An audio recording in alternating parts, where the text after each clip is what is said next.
Okay, so this here is all of my Spyderco folders as of right now. Not nearly my whole collection, but have a map here of Skyrim.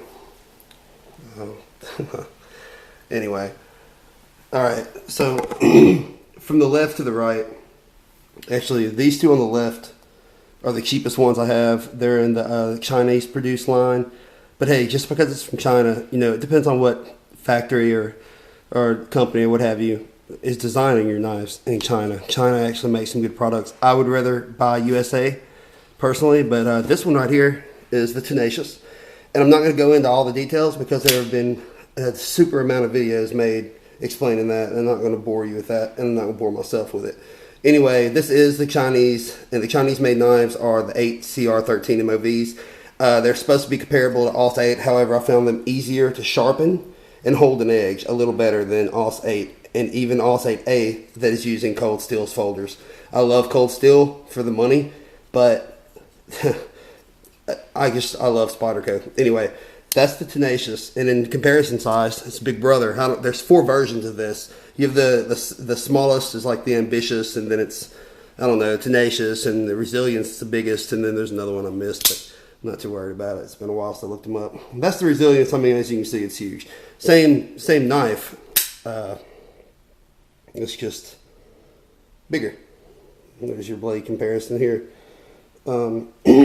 Anyhow, those are the cheaper ones. And then you have here, it's a little more expensive. This is the Endura 4 that's in my other video that I was actually sharpening. I was able to get this to a razor sharp edge with the Spyderco Model 204 Sharp Maker.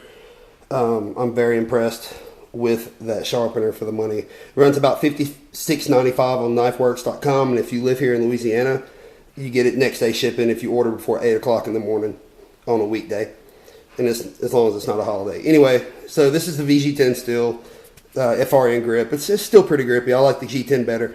The G10 on the Chinese made knives, by the way, is not as grippy as the ones that are made in Golden, Colorado, USA Earth, as Spyderco likes to put on their blade, just to remind us where we're from, what planet.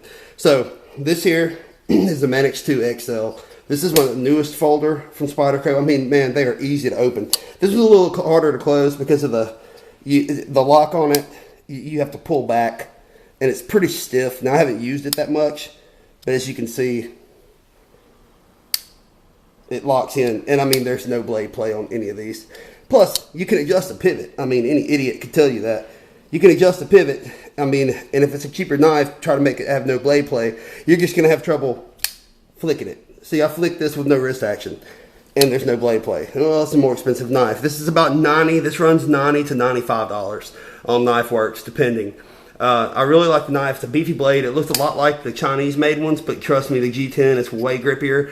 And this is actually made of the Spyderco CPM S30V steel. I've yet to sharpen them, and I use them at work, and I use them around the house with food prep like an idiot. Yes, I'm a nerd. Anyway, so that's that one. My first